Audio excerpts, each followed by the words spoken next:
Hello and welcome. This is Sports Tonight on your award-winning sports-loving channels, television. Good to have you join us once again to talk sports. I'm Austin Okonakpan. On the show tonight, all is now set for Anthony Joshua versus Andy Ruiz, part 2. It will be in Saudi Arabia, December the 7th. Saudi Arabia. So Anthony Joshua has tagged it neutral grounds that, look, he's ready to beat Ruiz anywhere in this world and get back his belts. I'm just wondering the sort of money that is on offer for that fight. It's going down in Saudi Arabia. It has been confirmed. We'll talk more about that one tonight on the show. Also let you know what went down today at the Nigeria Open. Aaron Quadri survived a scare. He was 3-1 down. He went on to win that match by 4-3 to make it to the round of 16 of the ITTF Nigeria Open. So it's only Aaron Quadri for the men and Olufunke Oshonaike for the women. We'll monitor that one and let you know what's going on. Nigeria, they have released their final roster.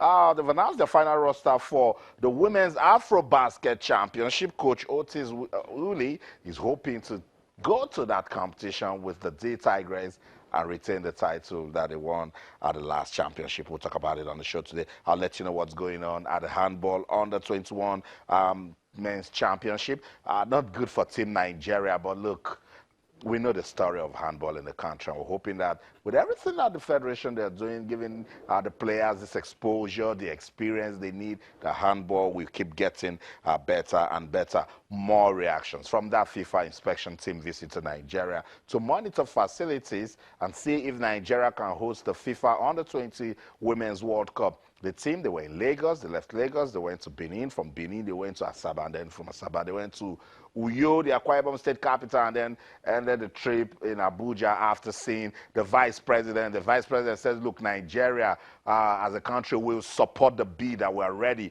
to host the world. More reactions coming from that one. We'll talk about it on the show tonight. I see action in the first round of the CAF Confederation Cup and the CAF Champions League. We'll talk about it. Ladies and gentlemen, sports fans, the English Premier League is back, and it is back with a bang. First half just ended. Liverpool 4, Norwich City 0. So they're smoking Norwich City. That's the Reds. Let's see how that one will end. But wow, it is back. Yes, it is. So tomorrow we're going to be seeing loads of action in the English Premier League. That's about the outlook of the show. Sports Tonight on your award-winning sports-loving channels, television. The D Tigers, they will be busy at the Women's Afro-Basket Championship tomorrow when they take on Tunisia. That one will also get us talking. But you can be part of the show. Anthony Joshua, Andy Ruiz, part 2 is set. It's going to take place in Saudi Arabia. When is the date? December the 7th. Look, Anthony Joshua, yesterday on the show, Sonny Young was telling us, Joshua said, take this fight anywhere, make Ruiz's uncle the referee, I'll beat him up and win back the belt. So that fight is going to take place in Saudi Arabia. And it's definitely going to get us talking tonight on the show. So talk to us on Twitter, channels_sports, Facebook, channels-sports. Send us an email, sportstonight@channelstv.com. All our top stories can be viewed on our website, channelstv.com, and on YouTube, /channelsweb. Log on to m.channelstv.com. Download the Channels TV app for any of those devices that you see on your screen. What are you talking about? I'm following everything as much as I can in our exciting, money-spinning, engaging, interesting world of sports. The English Premier League, I told you, is back. Halftime ended, Liverpool 4, Norwich City 0. I'll give you updates from that one. I'll tell you what's going on with table tennis, not just in Africa. Top table tennis players, they're right here in Lagos, Nigeria. It's the 6th edition of the Nigeria Open. Nigeria's Aaron Quadri is the defending champion, but today there was a scare. He almost lost in the round of 32. I don't even know how we're going to say that story, but Quadri started fighting, completed the comeback, and went on to win. That's it. Action-packed Auto Sports. Alfred Okoligwe is with us in the studio. Alfred, good to have you on Sports Tonight. Delighted to join you this evening, Austin. I'm excited that so much is happening in the world of sports. Interestingly more, for us Nigerians, our eyes are in Senegal. We're defending champions of the Women's Afro Basketball. That's right. We have our eyes in Burkina Faso too, and 2 games in Kaduna. One in the CAF Champions League, because our coefficient is good. That's why we have 4 teams representing us this time around. Last year it was 2 teams that did. So this time around, so we need to support these teams to go. The further they go in the competition, the better for all of us. Kumasi Ashanti Kotoko, they are in town. Came in, went by train to Kano. From Kano, will find their way to Kano. It's all good. Enyimba already in Burkina. They trained this evening. The ground where they're going to play tomorrow. If they train this evening, that means the game is going to be tomorrow. Tomorrow, yeah. So on all fronts, it's really looking really exciting for lovers of the local league. This weekend, the official league game. It starts. The season starts in earnest before the league kicks off. At least the teams are doing something now. In a fortnight, you get to see games played in different centers. Enyimba will play in home. So you get to see them. This weekend it's Niger Tornadoes and Kano Pillars that will play at home. That's right. So that's it. Update you can use for the CAF Champions League and the CAF Confederations Cup. You see, there's so much to chase tomorrow. Everywhere, action. The English Premier League is back. I told you. Alfred has just mentioned the CAF Champions League and the CAF Confederation Cup. We will also monitor the Nigeria Open in Dakar, Senegal. The D Tigers will be busy. Opening game at the FIBA Afro-Basket Championship. That also should get us talking. And of course, every other thing that is going down in our world of sports. Let me tell you this scary but beautiful story. Aaron Okwadri is Nigeria's best table tennis player. Actually, Africa's best, yes, because he's #1 in Africa. Some people will say, these guys are well past their prime. They shouldn't be playing. But by me, this thing is performance-based. At 50, as long as they keep playing, as long as they can mix it with the boys, as long as they keep giving the... I mean, it's an open tournament. Nobody has said that for you to play, you have to be within this range or the other range. You have to get the result for you to progress. And to that extent, I don't know, Shegun Turiola and Funke Oshinaki, they are still getting the job done, and they are still in the tournament. If we say on the grounds of age, don't allow them play. Hey, so who will play in the competition? So as long as their legs can carry them and they're still in the game, they just have to keep playing. That's right. However, what we should begin to look at, and that's one question I put to the former national team coach Babatunde Obisoya. I asked him, and he was really worried. And he's expecting the younger players to really step up and take their place at the top. I mean, say you can liken it to what is happening in men's tennis. You look at the guys, the number 1, 2, 3, and these guys have won so much in terms of, and they're still there, and the guys just behind them. You expect them to step up to the plate. Each time one comes and goes, and it doesn't just happen. So we just have to create an avenue. Yes, Aaron Okwadri is doing well. He's a poster boy of Nigerian table tennis. But we need the other guys to step up. We need the other guys to really come out, to really show that they want it. Let's play some basketball now. We're reigning champions. It's the D Tigers of Nigeria, of course. Who else? They have announced the final roster of the 12 players that will be looking to defend their crown at the FIBA Women's Afro-Basket Championship that will tip off tomorrow in the Senegalese capital of Dakar. 8 players, there are 8 of them, including Captain Elonu Adara, who inspired the D Tigers to an 8th place finish at the FIBA Women's Basketball World Cup last year in Spain. Have returned to Dakar for the showdown. Nigeria's head coach Otis Uli has maintained this core team to try and build on that incredible performance that reminded a lot of fans that D Tigers mean business. Let me run through it. The final roster for D Tigers: Ifunaya Ibekwe is in the team. Atonye Nyingefa is there. Evelyn Akato, she was on our show before they left. Elo Ederefioka, Sarah Oguke, another important player in the team.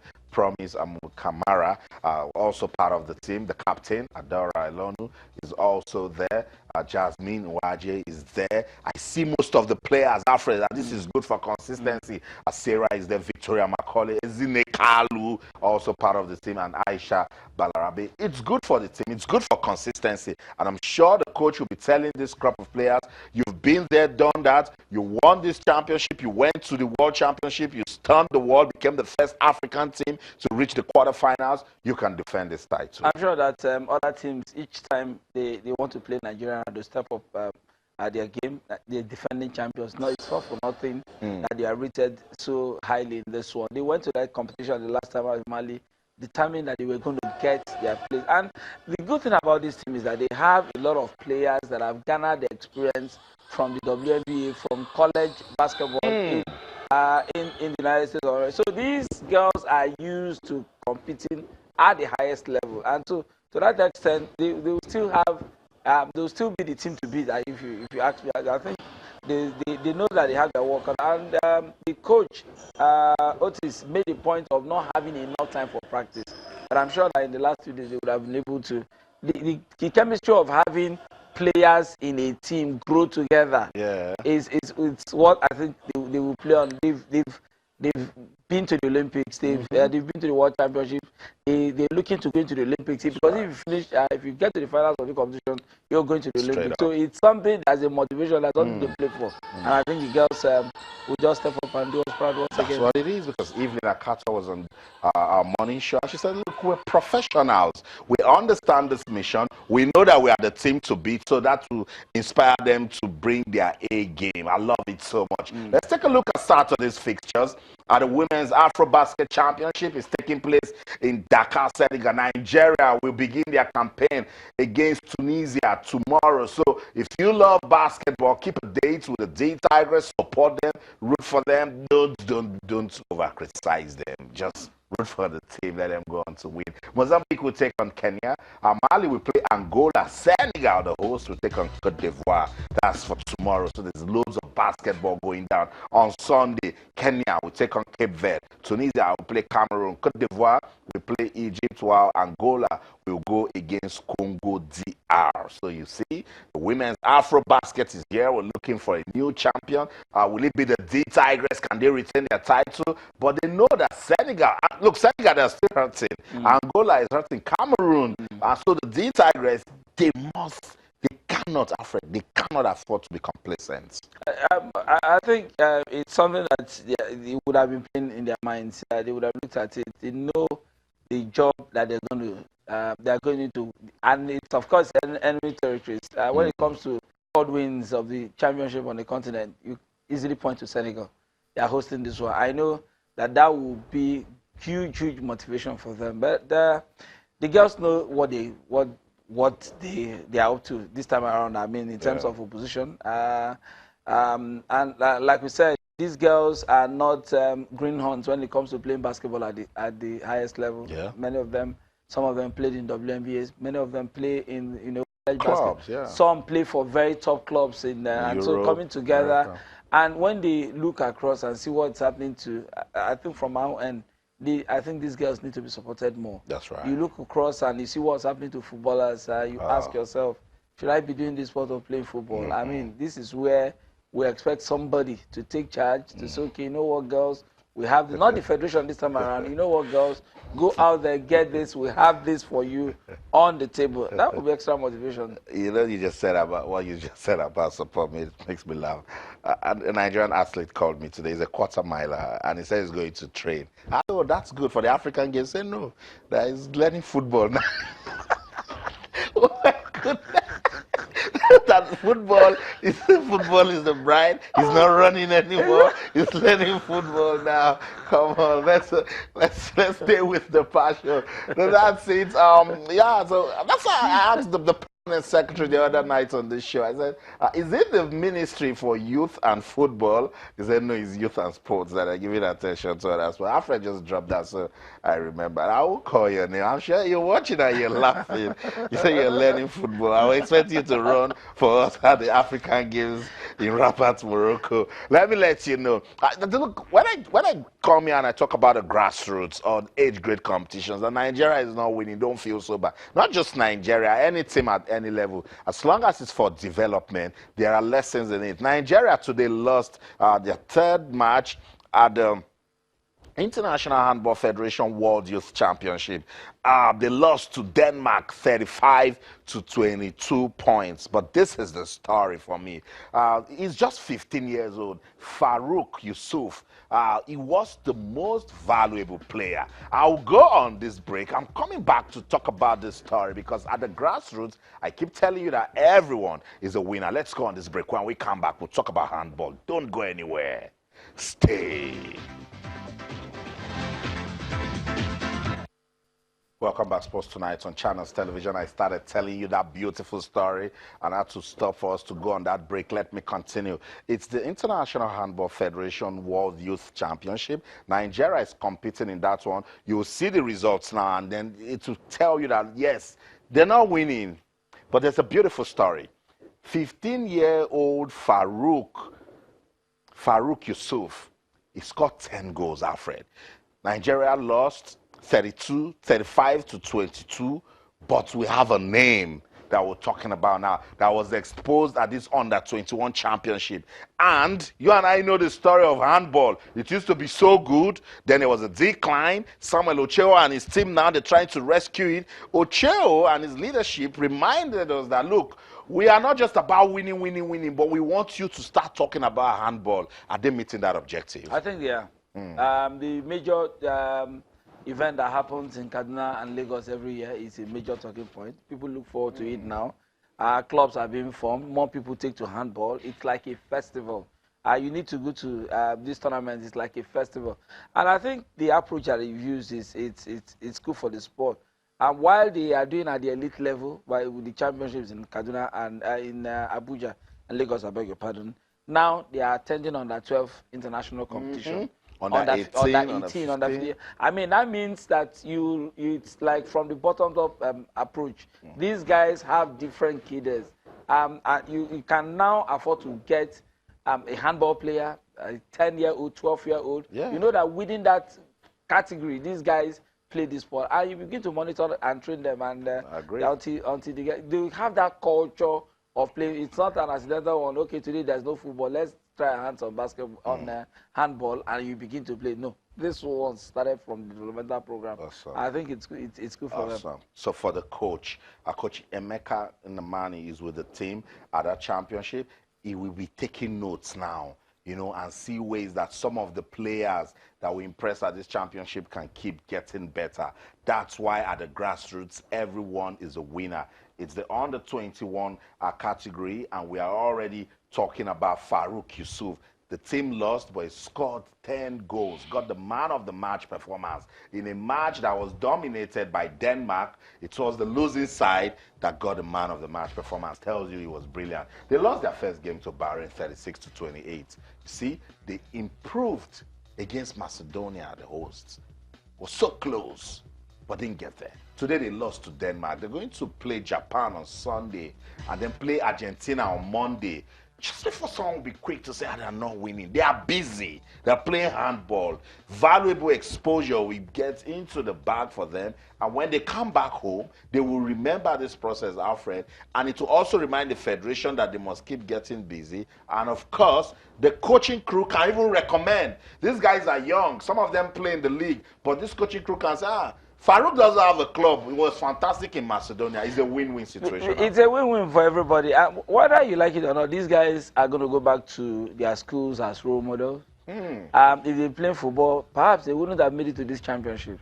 They are playing handball. And at that level, they would have been exposed to what playing handball at that level is. You know, they know that if they keep working at it, honing their skills, you know, ensure that they go on the straight and narrow, one day they will be at that world stage, you know, playing at it. And I mean, we've not even considered playing professional handball as it is. The opportunities that are bound in playing. If you're that good, I'm sure there are clubs out there that want your services. So they'll go back. Definitely, they'll go back to their bases. Different people now. I mean, the world view when it comes to they've seen the world, they've interacted with the best in the world, and they want to go back there. Yeah, so that's the story.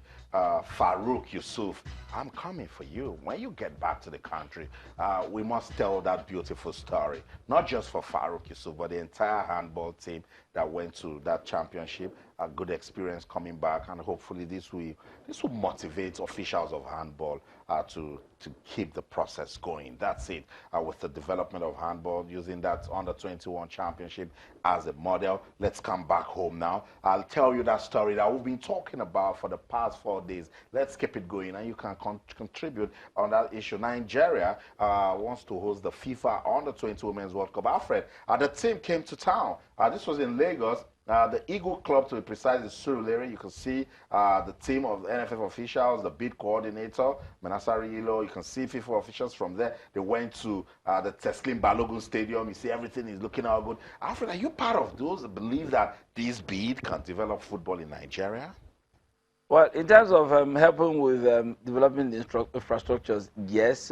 Football, I think it's a question of, some will say the argument is it why host the under-20? And I ask why not, because whether I like it or not, whether you want to, whether I like it or not, the local economy will get a shot in the arm, hosting this kind of thing. Yes, in times past, when you look back and you look at the amount of money deployed to host that kind of thing and the benefit we got out of it, sometimes we feel shortchanged. But I know that in terms of hospitality, in terms of sales artifacts and the rest, and things like that, people go through this competition and they can tell you definite stories that these were the benefits, the derivables we got when this competition was on. Our hotel at this time was fully booked. We had people, coming from, those are the things, the economy of football that you want to see. But at the end of the day, you ask what kind of bid I will put. Is it a national bid, or this time around the model, is it states coming to rescue Nigeria or picking the bills to do this and from their own end plan for those who are going to be suppliers or whatever at their own local level? So what the model, or is it a question of the Federal Ministry of Sports releasing one humongous amount and you have a whole lot of LOC subcommittees and the rest of them, and it's job for the boys every day? So it depends, a lot depends on how the model that I want to use to put this together. According to the Nigeria Football Federation, the intention is right. They want to even use it to celebrate the achievements of women's football in Nigeria. We know the story of the Super Falcons, of the Falconers, of the Flamingos, and they believe that at this stage, I love it at the age grade, and this is under 20, and hosting it back home. We've been to the final twice. Hosting it back home can motivate the team. It can also let us look and say, the Falconers, the Super Falcons, they've been doing all of these things. Let's give attention to other areas now. For instance, this is the Samuel Ogbemudia Stadium. I saw this on TV. I was like shocked. I was like, this is not the Ogbe we used to know. There you go. So it will be ready. I saw Onikon Stadium. Look at the Samuel Ogbemudia Stadium. Yes, they are preparing to host the National Sports Festival. But this will also make them, speed up and maintenance. It will remind them of maintenance. That look, after this, we need to keep this stadium going. So that's already a plus for the country. It's already a plus. The other part also that you talked about is what the NFF needs to look at and make sure that years after this competition, we should be able to say something good came out of it. That I think will be the big legacy. That definitely will be the big legacy. And for me, if you look at leagues that play in Nigerian Premier League, and you look at the grounds where they play, we've had so many grounds, artificial turf. Each time the national team wants to play, one of the things that counts out cities is the kind of surface that they play. And kudos to the Lagos State government, Teslim Balogun Stadium. They just had to make up their mind what they wanted, moved it, and we saw that on TV, looking good. Ogbemudia, the Samuel Ogbemudia had the same issue, but I think they've done a fantastic job. And you look at the grounds where this thing is not a question of you building one humongous stadium, the National Stadium in Abuja. No, these facilities are on ground already. So the things that we look at now is the logistics around the transportation, accommodation, and things around it to look at the workability of. If it's a question of the having the facilities on ground, I think we have quite a sizable number of it on ground, and that's why I'm looking at the model. How are we going to take care of this? Who is paying for what? Who is really picking the bills? What do you want to, at the end of the day, achieve? There must be a working plan that can resonate with everybody. A long-term plan where Nigerian football is the winner. That's what I think they should work with. So this is when the team stopped in Uyo. They were at the Stephen Keshi Stadium in Asaba. And right after that, they went to Uyo to see the Godswill Akpabio International Stadium. So we're waiting for, they've done the exam now. We're waiting for FIFA to give us our result. They take your report card. We're waiting to see what will come out of the findings. Let's move on with the show now. We told you at the start of the program that it will be busy. Yes, just close and open your eyes. The CAF Champions League is back again. The CAF Confederation Cup is back. And look, for Kano Pillars, the test doesn't come any stiffer in the first round. Ashanti Kotoko comes with a lot of experience with African football, and they will be testing Kano Pillars. Well, I've seen Kano Pillars. The first CAF Confederations Cup, Rangers took part in that competition. CAF, I think that was around 2002, 2003. Made the trip to Kumasi Ashanti. They call them the Porcupines. Rangers versus Kumasi Ashanti Kotoko. The first leg was played away, and I can tell you that these guys love their football. From the Ashanti Nene, who is the traditional ruler of the Ashantis, to the least man on the street. And they've been making calls. Austin, received call from a friend of mine who works with the radio station. The moment that draw was made, the next day I got a call from a friend in Ghana, asking questions and the rest of them. He wanted to calculate the rest. That is how detailed they can. But you know, with Nigeria versus Ghana, at any level. At any level. So for them, this is CAF Champions League final. So it's as serious as that. I know Kano Pillars, they are on the high. The champions of the Federations Cup won that. Of course, got good handshake from the governor, Ganduje. I saw some of them sampling their dollars, the dollars they received on social media and the rest of them.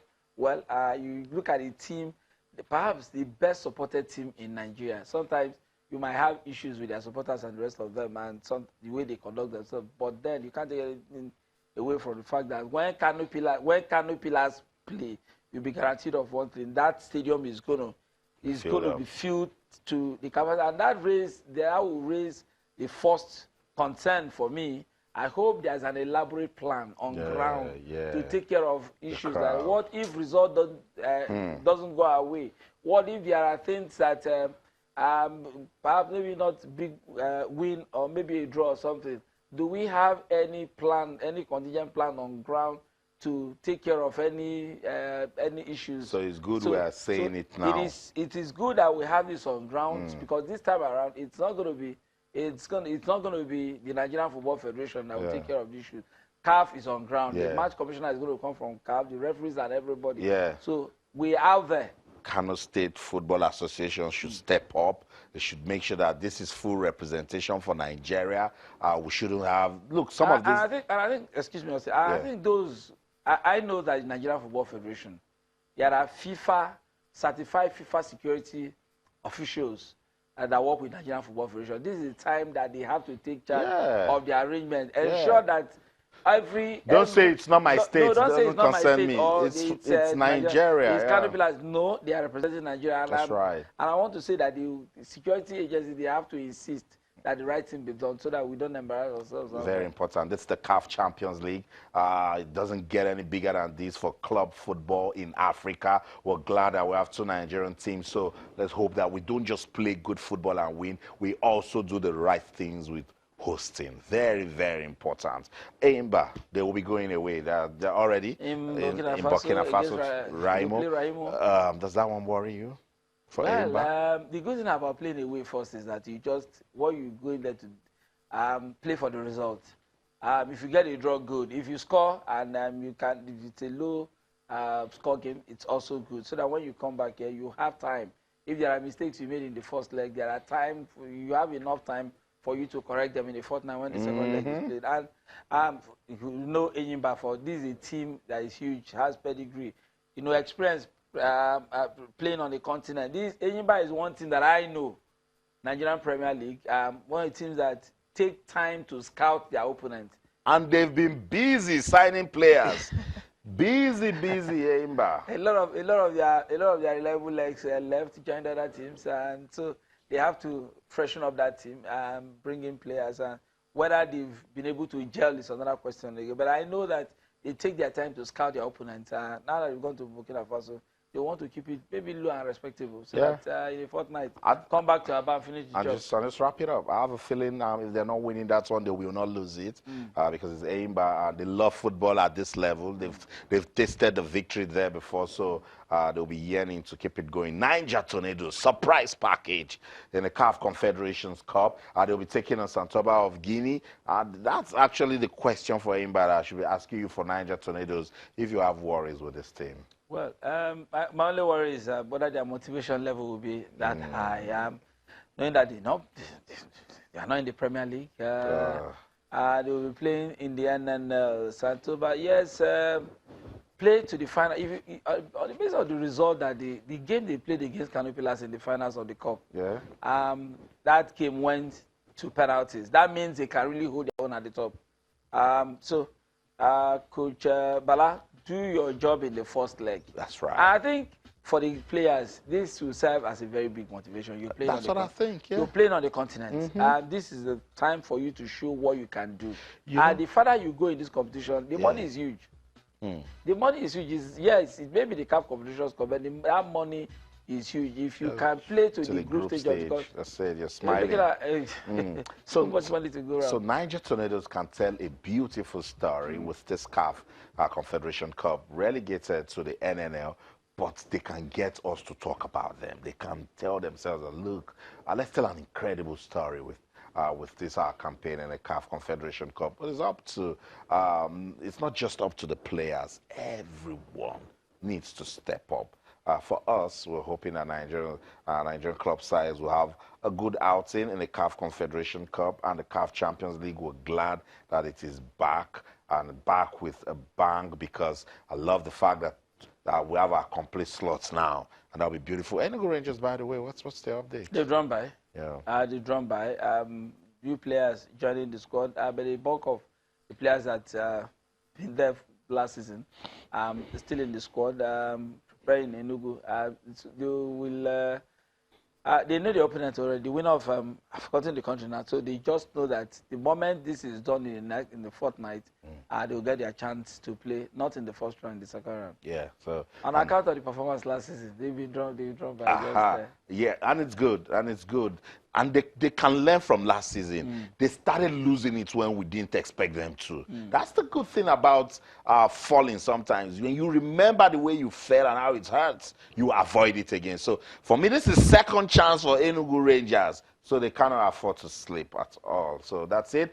4 teams representing Nigeria in this year's Continental action. In the CAF Champions League is Enyimba Football Club of Aba and Kano Pillars. Kano Pillars, they are on fire at the moment. Governor is saying, look, we'll support you guys. They won the ITO Cup. Enyimba, you know the story, champions of the league for a record 8th time. And they love the CAF Champions League. And in the CAF Confederation Cup, we talked about Niger Tornadoes. I believe they can tell a beautiful story. Yeah, they can motivate themselves. They can inspire themselves and say, look, we are going to play in the NNL next season, but we are in the CAF Confederations Cup. Let's pepper them. Yeah, they can do it like that. And then motivate themselves to go on to impress. I was about saying win. Yeah, impossible is nothing. It's football. And, of course, we talked about Enugu Rangers. They will receive the bye. They're waiting for the next round. Let's see what they can do, also representing Nigeria. That's it, the CAF Champions League, the CAF Confederation Cup. For you, football in action back. The English Premier League is back. Liverpool, they are smoking Norwich City. I told Alfred it was going to be a very difficult match for Norwich City. That's not how to open it. But look, surprise, they pulled one back. Norwich already were in the hole in the first half, 4-1, but I think that result kind of flattered Liverpool. The scoreline, especially in the first half, Norwich had a chance, a couple of chances to really register register a goal. And I think they've done that in the second half. Can be a terrible start. This league might be unforgiving for you, especially if you don't start well. And so for Liverpool, they have their tails up. The guys have played Davok, Origi, running rings, and all of that. Hopefully, yeah. they want to the mistakes of last season, they don't want to repeat. So they were sort of score goals now, just in case those guys called Manchester City pop up with new stories. That's it. Sports Tonight on Channels TV. Let's go on this final break. When we come back, we'll talk more about the English Premier League. It's not just tonight that we'll see football. There'll be football action on Saturday and more on Sunday. Don't go anywhere. Welcome back, Sports Tonight on Channels Television. I've got some minutes to wrap up the show. We'll use that talking about the English Premier League. I just opened a thread on social media asking you that what teams are you expecting to impress this season in the English Premier League? Yes, of course, the English Premier League is back. Alfred, we've started seeing goals already. But before we get into the fixtures, what teams are you expecting to impress this season? Well, usual suspect Manchester City. I think they have more than enough firepower in that team to really, beat teams, score plenty of goals, and the rest of them. Off the top of my head, Manchester City. Maybe Liverpool, they had the momentum last season, but can they be able to keep this from now to the end of the season? They didn't make any signing. But Chelsea, they didn't lose players. They didn't lose players. Chelsea, on their part, didn't sign players, and they lost David Luiz. They lost David Luiz to Arsenal. For Arsenal, it will be interesting to see how they turn out this season. Yeah. This will be the first time that the coach will come into his own and getting players in. He started with we have only £45,000, £45 million to buy players. At the end of the day, how many players came in and the rest of them? So I think they will be looking to make a statement this season. That's right. So let's see. And they've invested in defenders. Let's see the stability that will bring to the Gunners. Let's run through tomorrow's fixtures in the English Premier League. West Ham will take on champions Manchester City. Bournemouth will welcome Sheffield United. It's Burnley at home to Southampton. Crystal Palace will play Everton. Hopefully we'll get to see Super Eagles player Alex Iwobi make his debut for that club. Watford will play Brighton, while Tottenham will take on Aston Villa on Sunday. More action. Leicester City definitely will be seeing Kelechi Iheanacho in that one, and Wilfred Ndidi when they take on Wolves. Newcastle United will take on Arsenal, and then Manchester United Chelsea. What sort of fixture is that? Opening we've won. What who did that? In that fixture. That's it. The English Premier League is back. Alfred, I must say thank you so much for your time. It's always a delight to have you on the show. And of course, to you, wherever you're in the world watching Sports Tonight on Channels Television, so much is going down in our world of sports. Let's keep talking about them on Twitter. Channels_sports, Facebook. The show for the team, the ever reliable sports team at Channels TV Sports Center in Lagos, Nigeria. I'm Austin Okonakman. In everything you do, remember, let's keep talking sports. Bye for now.